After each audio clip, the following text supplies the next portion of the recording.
Hi everyone, welcome to my channel.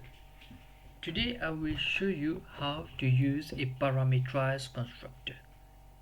A parameterized constructor has a certain number of parameters. It is also known as an augmented constructor. I will show you in this example how to use a parameterized constructor.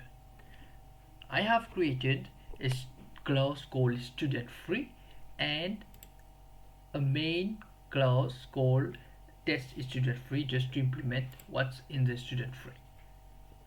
So I will define my fields,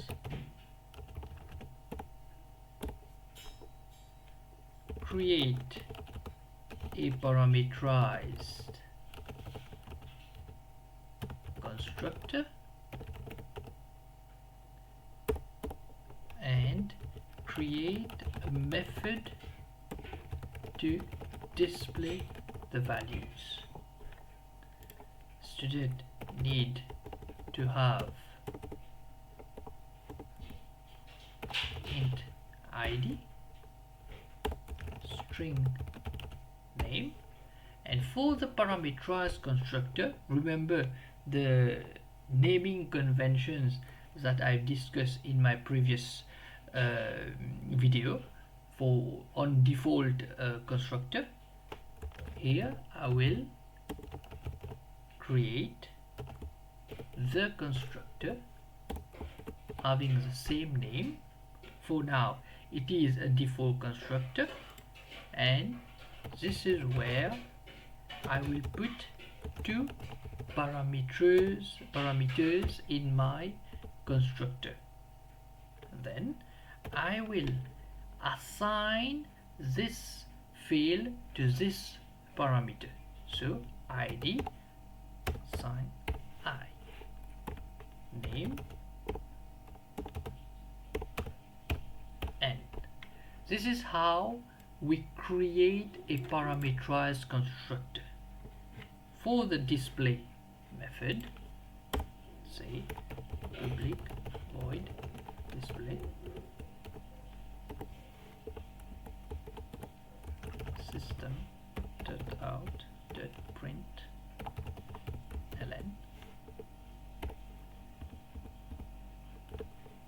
print the id with a space, concatenate the name. Moving to the test student free, I will create an instance of an object, and you will see how it goes.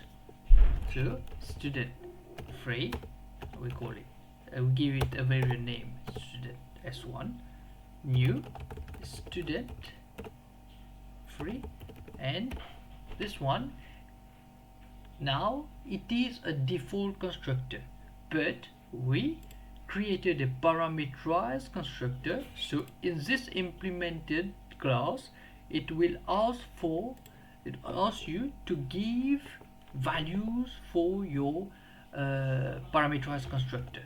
So give this one for the id, and I will give a name.